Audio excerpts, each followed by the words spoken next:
The most expensive financial decision you will ever make might be the one you never made at all. That sounds like a riddle, but consider this. In behavioral economics, there is a documented phenomenon where people consistently lose more money by standing still than by acting. And yet they feel less guilty, less responsible, and somehow safer for having done nothing. The silence of inaction carries no fingerprints, and that invisibility is precisely what makes it so dangerous. This is the territory of omission bias, the psychological trap where the mind codes inaction as innocence. Not laziness, not ignorance.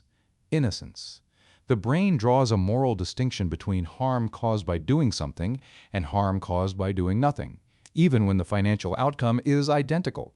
Behavioral economists call this one of the most quietly destructive forces in personal finance, and the reason it destroys so many people is not that they are foolish, it is that they are human. Financial psychology, where money, power, and history collide, nothing is as simple as it seems. Imagine a man named Peter, 54 years old, a senior civil engineer who spent 3 decades building things that last. In 2019, he inherited a substantial sum from his father, the kind of money that changes a retirement. He placed it in a fixed-term bank deposit at a modest annual rate because it felt solid, familiar, safe. And for a while, the numbers on his statement grew in a straight, predictable line. Peter watched the world from behind that line. He read the financial news. He noticed the warnings. And he waited. Then inflation arrived, not as a rumor, but as a force. By late 2021, it had crossed 20%. By 2022, it had surpassed 80%. Peter's deposit had grown nominally, but in real terms, in the terms that actually buy groceries, pay for medicine, fund a retirement, he had lost somewhere between 35% and 40% of his wealth. Not because he made a bad bet, because he made no bet at all. And here is the part that behavioral science finds most revealing. When Peter was asked about his losses, his answer was 4 words. I didn't do anything. Peter already knew the numbers were wrong, and what he did next is what separates this story from a simple tale of bad timing. Because the mechanism that kept him frozen wasn't ignorance, it was something the mind builds deliberately as a form of self-protection. You've felt this too, not necessarily with inflation, but every time you've said, let me wait a little longer without a single concrete reason to wait. The question isn't why people miss opportunities. It's why missing them feels like the responsible choice. In 1991, psychologists Spranza, Minsk, and Barron published a study that gave this phenomenon its formal name, omission bias. Their finding was stark. When presented with scenarios where inaction and action produced identical harm, people consistently judged the action as more morally wrong. The person who did something bad was guilty. The person who allowed the same bad thing to happen by doing nothing was somehow less so. This asymmetry is not a quirk of laboratory conditions. It is a feature of how the human brain assigns responsibility. And in financial markets, it operates with devastating precision. Now meet Ali, same profession as Peter, same era, same economic pressures. In early 2021, he sat with the same financial uncertainty, felt the same pull toward waiting. But Ali had made a rule for himself years earlier, a simple, almost mechanical rule. Every 6 months, he would write down his current financial position as if it were an active decision, not a default. He would ask himself, if I were choosing this today, would I choose it again? That question, just that question, created a small but decisive gap between instinct and action. He had not broken the rule yet. Meanwhile, Peter had entered a second trap, one that Tikashinsky and Pittman identified in 1998 and called inaction inertia. The mechanism is almost cruel in its logic. The larger the opportunity you have already missed, the less likely you are to act on the next one. Peter had not diversified when inflation was at 10%, so when it reached 20%, the gap between where he was and where he could have been felt too large to bridge. I didn't buy then, he told himself, so why would I buy now? Each new price level became evidence for his own paralysis. The missed opportunity did not motivate him, it imprisoned him. What Peter experienced next is the part most financial psychology discussions quietly skip, because it is uncomfortable and because it is yours. The real damage was not the wealth he lost. It was the story his mind constructed to survive the loss without feeling responsible for it. You carry this mechanism too. It activates every time you frame a decision you didn't make as something that simply happened to you.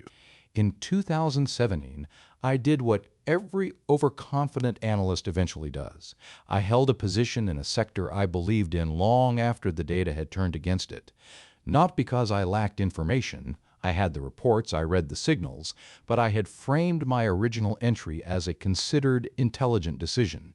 Reversing it would have meant admitting that the considered, intelligent decision was wrong, so I waited. I called it patience, I called it conviction. By the time I finally moved, I had lost nearly 2 years of compounding returns. That is when I understood the stories we tell ourselves about why we are not acting are almost always more sophisticated than the action itself would have been. Ali closed the screen. That was all. When the numbers moved sharply in mid-2022, he did not chase them. He had already rebalanced 6 months earlier, quietly, without drama, because his rule had told him to. He missed the absolute peak. He felt the sting of that. His outcome was not triumph, it was equilibrium. His capital was intact, his clarity was intact, and he carried none of the invisible weight that Peter now carried everywhere, the weight of a decision he never admitted making. Now it's time to talk about how we can escape this ancient labyrinth of the mind.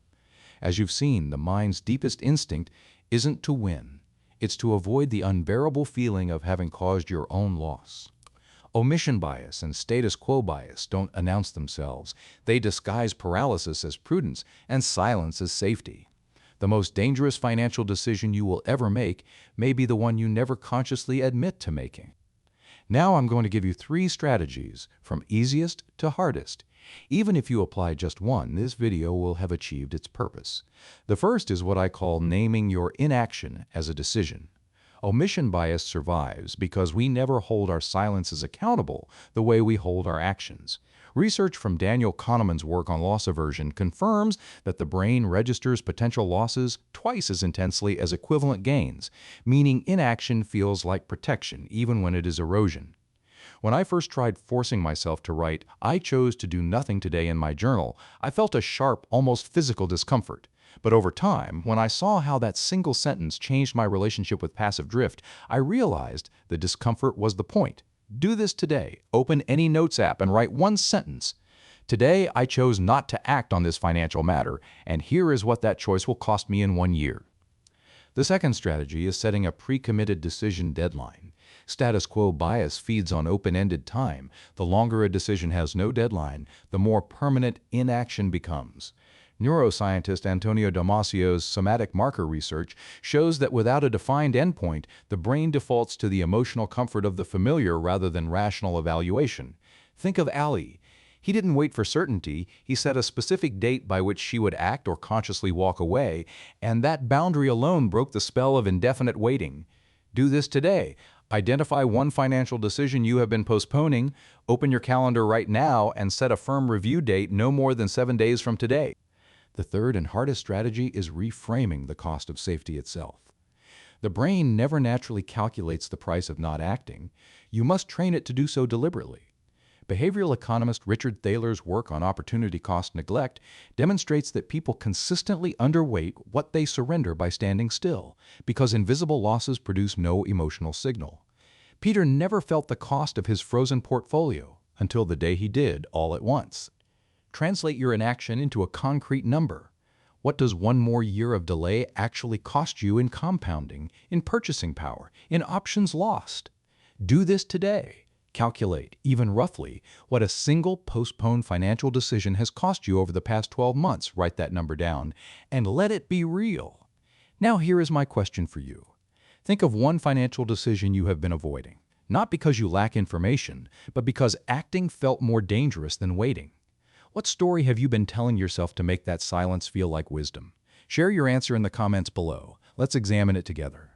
Remember, protecting your financial future isn't just about making the right call. It's about having the courage to recognize that silence, too, is a choice, and every choice carries a price whether you acknowledge it or not.